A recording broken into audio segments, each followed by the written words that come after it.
मंगल विग्रहाय श्रीमते नारायणाय नमः। सर्वं भद्राचल सीता लक्ष्मण समेत श्रीरामचंद्र दिव्य चरणारविंद अर्पणमस्तु। ओम भद्राचलनिवासाय भद्राचलमात्मने जानकी प्रणनाथाय रामचंद्राय मंगलम्। राजा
రిటర్న్లో నర్సింగ్ సాంగ్ దగ్గర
श्रीरामचंद्र स्वामी रामार्चन करिष्ये।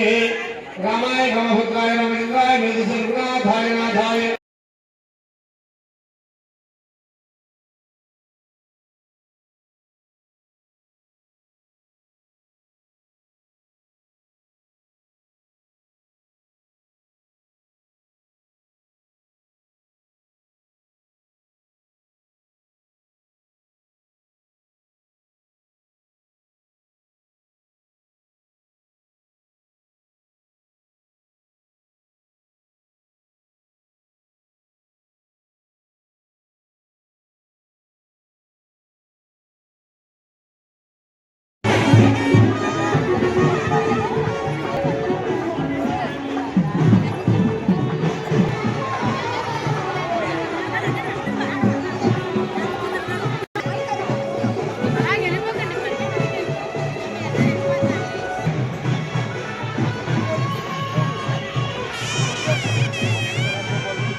పాడే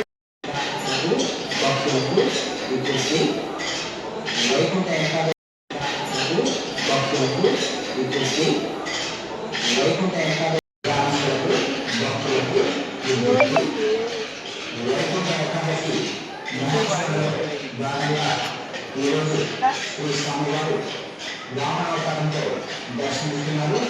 మధ్యాహ్నం 2 గంటల 30 నిమిషాలకు కళ్యాణ మండపానికి వేచేయరు. కావున భక్తులు అధిక సంఖ్యలో పాల్గొని స్వామివారిని దర్శించి స్వామివారి యొక్క అనుగ్రహానికి పాత్రలు కావాల్సిందిగా కోరుచున్నాము. జై శ్రీరామ్. నెక్స్ట్ టైం వీడు మోస్ట్ వచ్చి వీడు ఆరాధన చేస్తే ఇక నెలకరాలు మీరు రావు. నెక్స్ట్ టైం అలాగే చేస్తాం.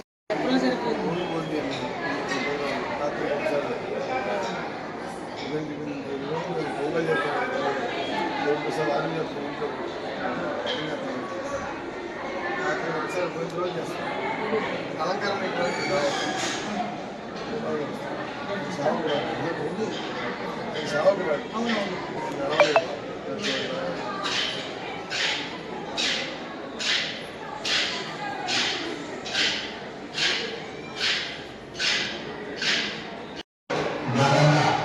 ఈరోజు శ్రీ స్వామివారు వామనావతారంతో దర్శనమిస్తున్నారు. మధ్యాహ్నం 2 గంటల 30 నిమిషాల నుండి తిరుపతి సేవగా కళ్యాణ మండపానికి వేచేయరు. కావున భక్తులు అధిక సంఖ్యలో పాల్గొని స్వామివారిని దర్శించి స్వామివారి యొక్క అనుగ్రహానికి పాత్రలు కావాల్సిందిగా కోరుచున్నాము. జై శ్రీరామ్.